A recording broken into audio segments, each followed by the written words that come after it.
Lección de Gramática 11.2. Por o para. You've probably heard and seen the words por and para used in Spanish quite a bit.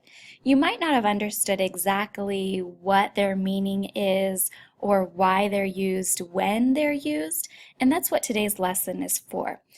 Most likely you've seen both por and para used in different sentences where both of them mean for.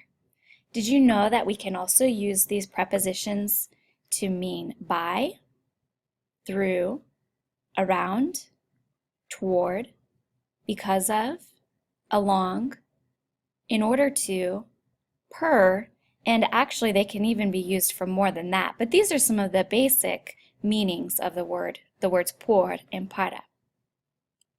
This is going to sound a little bit strange, but think about the perfect man, el hombre perfecto. Oh, look, there he is. This might sound a little bit silly, but the reason I'm asking you to think about the perfect man is because there's an acronym that we use in Spanish that can help us remember all the different ways that we use por and para. The acronym is I'm attracted more to perfecto. You know perfecto means perfect. So if you can kind of remember this acronym, each of the letters are going to stand for a different instance or situation in which we use the prepositions por or para. And if you don't remember this, then you get this guy. And nobody wants that guy. Okay, let's cover first some of the uses of the word por. Por can be used for idiomatic expressions. There's a ton of expressions that use the word por. Here are some of the most common ones. Por ejemplo, which is how you would say for example. Por ahora, por cierto, por eso, por favor, por fin, por lo general, por lo menos, por primera vez, por supuesto, por último. You'll notice por fin and por último both mean finally. These phrases are interchangeable. So we have the I in our acronym. Now let's cover the other letters. M stands for motion or movement, and this would be describing that you're moving around, through, along, or by something. For example, yo viajo por el túnel.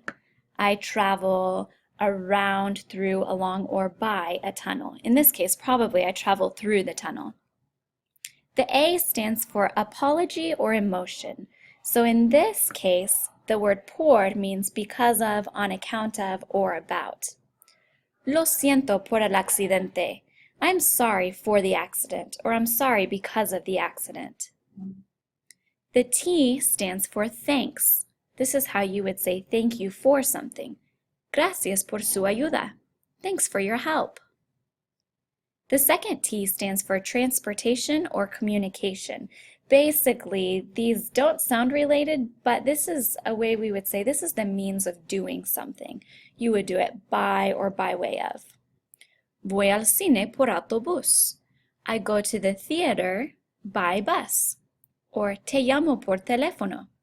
I'm calling you by way of phone, or through my phone.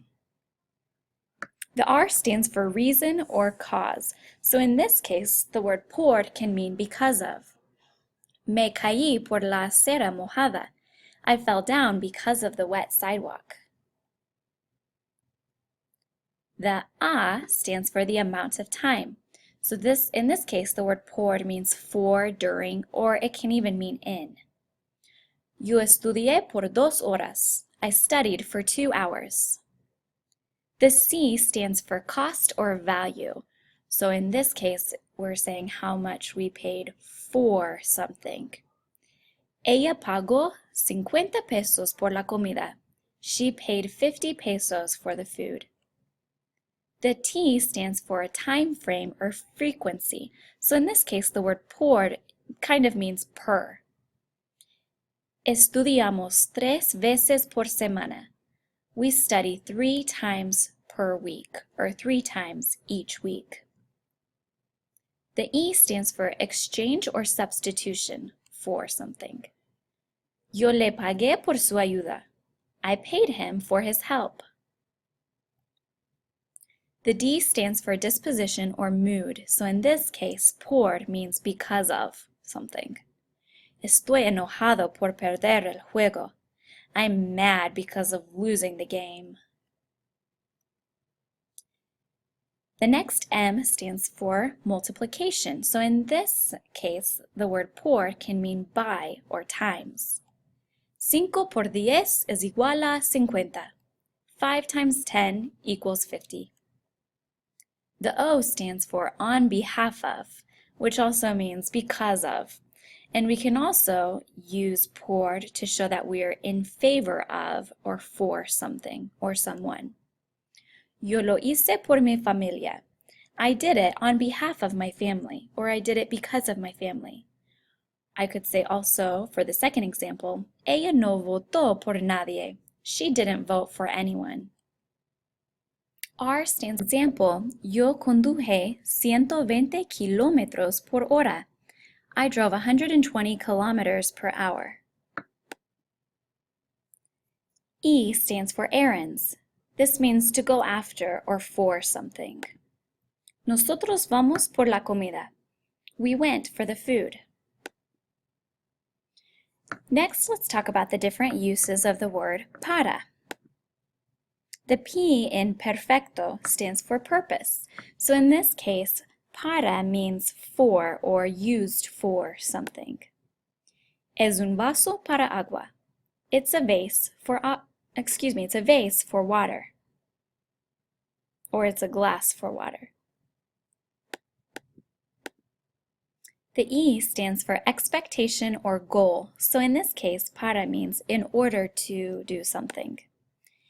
Ella estudia para recibir notas buenas.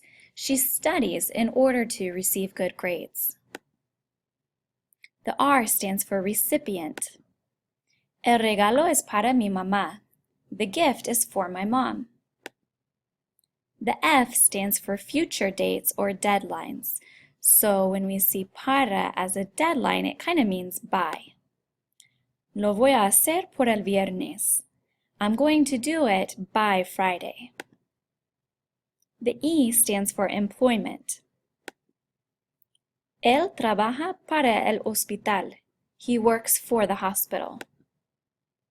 The C stands for compare or contrast. And para, in this case, means for or considering that.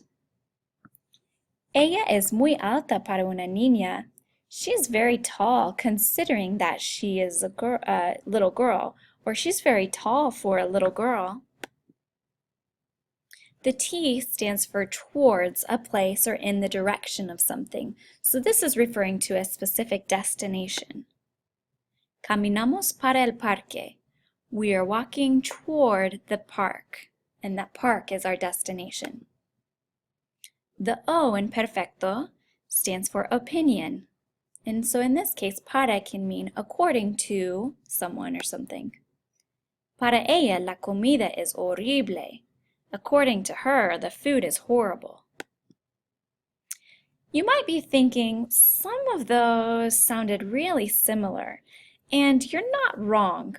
Por and para can both be used in a lot of different ways, but you might have noticed that both of them are used to describe movement, time, and action.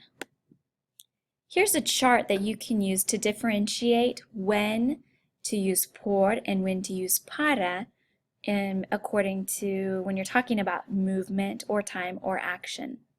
This can be a little bit tricky because both of these words might fit into the exact same sentence, but depending on whether you're using por or para, it can change the whole meaning of the sentence.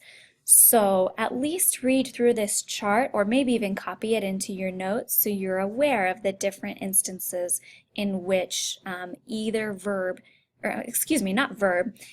preposition might be used to show something is happening.